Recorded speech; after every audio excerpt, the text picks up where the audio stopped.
तो चलिएगा दोस्तों, स्वागत है आपका आपके अपने YouTube चैनल CGPSC अड्डा में। मेरा नाम अजीत कुमार दास है। दोस्तों वीडियो आपके लिए बहुत ही ज़्यादा इंपॉर्टेंट होने वाला है, क्योंकि फाइनली हमारे प्रदेश के यशस्वी मुख्यमंत्री श्री भूपेश बघेल साहब ने अपने 5 साल के टेन्योर का अंतिम बजट जो है प्रस्तुत कर दिया है। स्वाभाविक सी बात थी, बहुत लोक लुभावन चीज़ें इसमें होने वाली थी, यानी कि सभी वर्गों के लिए बहुत कुछ रहने वाला था। तो देखिए कि इसमें वो सब चीज़ देखने को मिला है, लेकिन मुख्य मुद्दा ये है कि बहुत सारे छात्र ये मुझसे पूछ रहे थे कि सर युवाओं के लिए क्या हुआ। यानी देखिएगा, भर्तियों की बहुत सी बातें चल रही थी, भर्तियों का तो प्रॉपर में उल्लेख भी नहीं हो इस बजट में। तो क्या आप एडीओ, हॉस्टल वार्डन, सहकारिता, शिक्षा विभाग, एलआई हो गया, फिर देखिएगा अन्य समस्त भर्तियों के संबंध में नोटिफिकेशन वगैरह नहीं आएंगे क्या? तो इस वीडियो के माध्यम से पूरा मुद्दा जो मैं आप लोग को क्लियर करने वाला हूँ, तो आप इस वीडियो पर लास्ट तक जरूर बन रही है, तभी आप चीज़ों को समझ पाएंगे। तो चलिएगा दोस्तों, इस मोस्ट इंपॉर्टेंट मुद्दे पर हम डिस्कशन वगैरह स्टार्ट करते हैं। दरअसल बता दूं, हमारे प्रदेश में वर्तमान में जो कांग्रेस की गवर्नमेंट है, इनके 5 साल के शासनकाल के जो अंतिम बजट है, इसको प्रस्तुत कर दिया गया है। लगभग 1,21,000 करोड़ का ये बजट है। इसमें देखिएगा लगभग सभी वर्गों को साधा गया है, उनको खुश करने की कोशिश की गई है। लेकिन छात्रों का यह प्रश्न था मुझसे कि सर बेरोजगार युवा जो हैं उनके लिए क्या रखा गया है। तो देखिएगा दोस्तों, जब हम लोग इस पर्टिकुलर बजट के की हाईलाइट्स को देखेंगे तो यहाँ पे युवाओं के संबंध में कुछ विशेष उल्लेख नहीं किया गया है। सिर्फ 2 चीज़ों का उल्लेख है।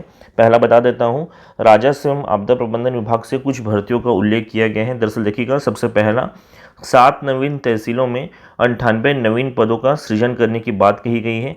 जबकि दूसरा देखिएगा, अपर कलेक्टर एवं 7 नवीन एसडीएम कार्यालयों में 70 नवीन पदों के सृजन करने की बात कही गई है। अब देखिएगा, जो यहाँ पे पद वगैरह सृजित होते हैं, इनमें से कुछ पोस्ट जो है ये विभागीय कर्मचारियों को अलॉट किए जाते हैं, जबकि कुछ पदों पर सीधी भर्ती वगैरह ली जाती है व्यापम और CGPSC के माध्यम से। अब इसके पश्चात देखिएगा दोस्तों, छात्रों की तरफ से एक प्रश्न बार बार मुझसे पूछा जा रहा था कि नवीन पदों के संबंध में कोई भी उल्लेख नहीं किया गया है इस पर्टिकुलर बजट में, यानी कि एडीओ हो गया, हॉस्टल वार्डन हो गया, शिक्षक, सहकारिता, एलआई, आरए एवं अन्य भर्तियों का क्या होगा, इनकी भर्ती अब नहीं होंगी।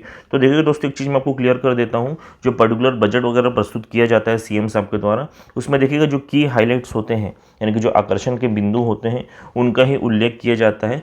बाकी चीज़ों का देखिएगा, जो विभागीय कार्य वगैरह होते हैं वो रेगुलर चलते ही रहते हैं। अब इस पर्टिकुलर बजट में देखिए, हर विभाग को पर्टिकुलर बजट जो है अलॉट हुआ है, आप देख सकते हैं, जिसमें शिक्षा विभाग को सर्वाधिक बजट जो है अलॉट हुआ है। और इसी में देखिएगा एक बहुत इंपॉर्टेंट पार्ट इंक्लूड होकर आता है कि वर्तमान में इस पर्टिकुलर विभाग में जितने भी कर्मचारी वगैरह कार्यरत हैं, उनको सैलरीज वगैरह देना, भत्ते वगैरह देना, प्लस जो कर्मचारी रिटायर्ड हो चुके हैं उनको भी पेंशन्स वगैरह देना, प्लस नवीन कर्मचारियों की भर्ती वगैरह लेना। तो देखिएगा, वो सब विभागीय कार्य हैं, उनको यहाँ पे स्पेसिफिकली इंक्लूड नहीं किया गया है। इस पर्टिकुलर बजट को जब अनाउंस किया जाता है तो उसमें की हाईलाइट्स या फिर जो आकर्षण के बिंदु होते हैं या फिर कुछ जब नया होता है उसको मात्र इंक्लूड किया जाता है। तो इसका मतलब ये नहीं है कि आपकी जो भर्तियां वगैरह हैं वो नहीं आएंगी। वो सब देखिएगा विभागीय रूटीन कार्य है, वो सब चलते रहेंगे और आगे चलकर आपकी भर्तियां वगैरह जारी होंगी, उसके लिए आपको टेंशन नहीं लेना है। लेकिन देखिएगा, जो बेरोजगार युवा हैं उनके लिए की हाईलाइट्स यानी कि आकर्षण के बिंदु क्या थे इस पर्टिकुलर बजट में? यह है राज्य के शिक्षित बेरोजगार युवाओं को 25 रुपये प्रतिमाह बेरोजगारी भत्ता देना। ये बहुत इंपॉर्टेंट पॉइंट इसमें इंक्लूड किया गया है।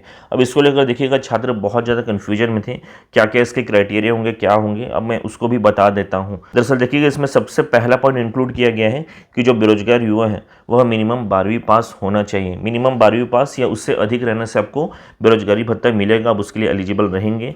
दूसरा देखिएगा, यहाँ पे पॉइंट ऐड किया गया है कि आपकी जो आयु है ये 18 से 35 वर्ष के बीच होनी चाहिए, उससे अधिक रहने से आप इसके लिए एप्लीकेबल नहीं रहेंगे।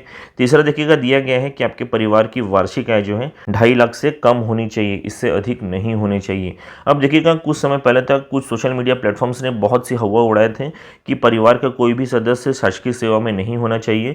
अब ये वाला पॉइंट यहाँ पे मेंशन नहीं किया गया, वर्तमान तक तो मेंशन नहीं हुआ है, सिर्फ रखा गया है कि आपके परिवार की वार्षिक आय जो है यह 2.5 लाख से अधिक नहीं होनी चाहिए, इसके अधिक कुछ भी मेंशन नहीं हुआ है।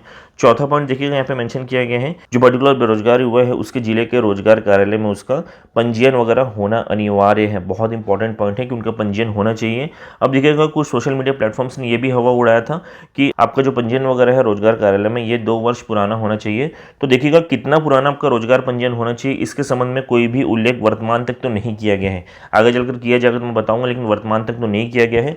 2-4 दिन में उम्मीद है कि इस पर जो है ऑफिशियल नोटिफिकेशन वगैरह आ जाए, तब जाके चीज़ें और भी बेहतर वे में क्लियर होंगी। हालांकि देखिएगा, कल जब सीएम साहब अनाउंसमेंट कर रहे थे तो ऐसा कुछ कुछ उल्लेख उन्होंने नहीं किया था। तो देखिएगा दोस्तों, कल से जो भी छात्र भर्ती को लेकर भारी टेंशन में थे कि बजट में उनके संबंध में उल्लेख नहीं किया गया, तो आपको टेंशन लेने की कोई भी बात नहीं है, क्योंकि देखिएगा आपके भर्तियों के संबंध में जो विभागीय कार्य हैं वो चलते ही रहते हैं। इतना भारी भरकम जो है बजट वगैरह अलॉट हुआ है प्रत्येक विभाग को, तो देखिएगा आपकी भर्तियां नहीं रुकेंगी, वह आगे चलकर आती रहेंगी और आपको भर्तियां वगैरह देखने को मिलेंगी। चुनावी वर्ष है तो उसका बेनिफिट आपको मिलेगा ही मिलेगा, सिर्फ तैयार रहिए। बाकी देखिएगा दोस्तों, लास्ट में बता दूं, कल सीएम साहब ने यहाँ पे जो 2500 रुपये प्रतिमाह बेरोजगारी भत्ता वगैरह मिलना है उसके संबंध में भाषण वगैरह दिया था, तो देखिएगा उसको मैं लास्ट में चला देता हूँ, उस वीडियो क्लिपिंग को देखिए। बेरोजगारों को बेरोजगारी भत्ता देने की नवीन योजना शुरू की जाएगी। रोजगार एवं पंजीयन केंद्र में पंजीकृत कक्षा 12वीं पास 18 से 35 वर्ष के युवा जिनके परिवार के वार्षिक आय 2.5 लाख रुपया से कम होगी, उन्हें अधिकतम 2 वर्ष तक 2500 रुपया प्रति माह की दर से बेरोजगारी भत्ता प्रदान करने की घोषणा करता हूं। इसके लिए 250 करोड़ का नवीन मद में प्रावधान रखा गया। तो दोस्तों, इस वीडियो के माध्यम से मुख्य रूप से यही सब जानकारी मैं आप लोग के साथ साझा करना चाहता था। बाकी बता दूं, यहाँ पे मैंने जितने भी स्लाइड्स वगैरह आप लोगों को शो किए हैं, प्लस कल का जो बजट वगैरह है उसकी पीडीएफ वगैरह यदि आप लोग प्राप्त करना चाहते हैं तो उसे आप हमारे टेलीग्राम ग्रुप में प्राप्त कर पाएंगे। और अगर आप हमारे टेलीग्राम के साथ नहीं जुड़े हुए हैं तो उसका भी लिंक आपको इस वीडियो में डिस्क्रिप्शन बॉक्स में मिल जाएगा, साथ साथ कमेंट बॉक्स में मिल जाएगा। तो जस्ट उस लिंक को क्लिक करिए, हमारे टेलीग्राम के साथ जुड़ जाइए और इन समस्त वीडियोज़ को वहाँ पर आप डायरेक्टली प्राप्त कर पाएंगे। तो दोस्तों, वीडियो को पसंद है तो वीडियो को लाइक कर लीजिएगा, चैनल को सब्सक्राइब कर लीजिएगा और इस वीडियो को अधिक से अधिक में शेयर भी कर दीजिएगा ताकि उनको भी हेल्प हो सके। Thank you so much.